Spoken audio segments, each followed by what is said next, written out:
Prime Minister Najib Razak, an economist, wants to transform the Malaysian economy, but the structural nature of Malaysia's economic problems won't be overcome with a quick fix.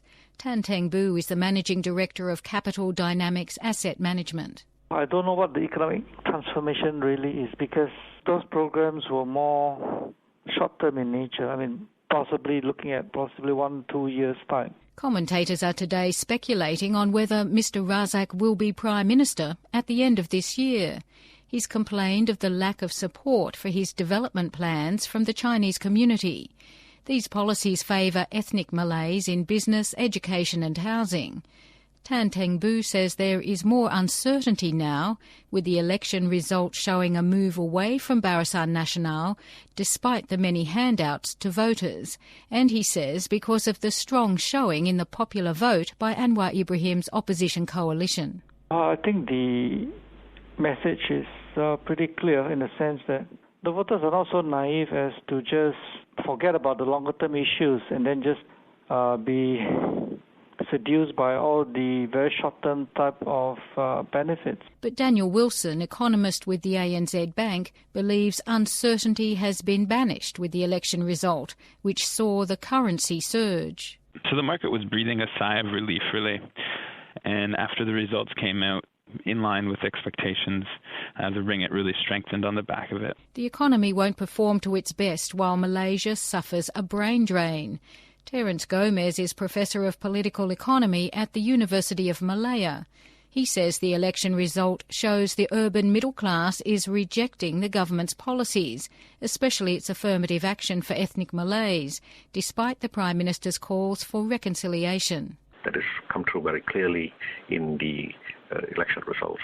Now he has to grapple with this and try and create a truly more inclusive kind of public policy which does not alienate minorities, and then only can we talk about real reconciliation. Now, BN and the Prime Minister particularly campaign on this concept of economic transformation and a brighter future economically for all people in Malaysia. Will that now get a boost, or in what sort of direction is it likely to travel, and will it satisfy most people?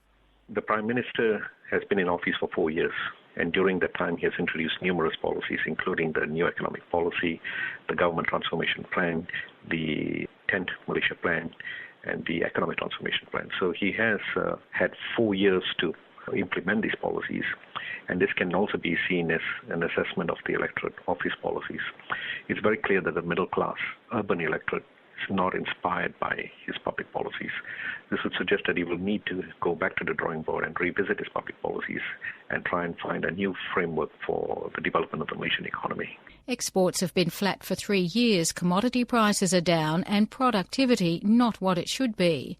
Tan Teng Bu says both sides of politics recognise the challenges in Malaysia's future. Corruption is one of them. In the last couple of years, GDP has been growing about 5-6%. But if you go below the headline GDP number, as an example, many exports of our manufactured products have not grown for the last 3 years. And I don't see how that's going to improve. And Malaysia as an economy has been losing its competitiveness. The ANZ Bank's economist Daniel Wilson believes the economy will grow by 5.5% this year. That's at the high end of forecasts. He says it's driven by private consumption because of rising wages and handouts to the poor, while private investment should also pick up. But he says the major challenge for the government is to get its deficit and debt levels down. So Malaysia has been a deficit country for a number of years, spending money on multiple things, including subsidies, which aren't really the most economically viable and best way to spend your money. Academic Terence Gomez says the government reform agenda should include education and investment conditions. Domestic investors are not investing in R&D. If you look at the volume of R&D in the economy, it's about 0.7 to 0.9% of GDP. That's very low for industrializing country. It should be at least 2%.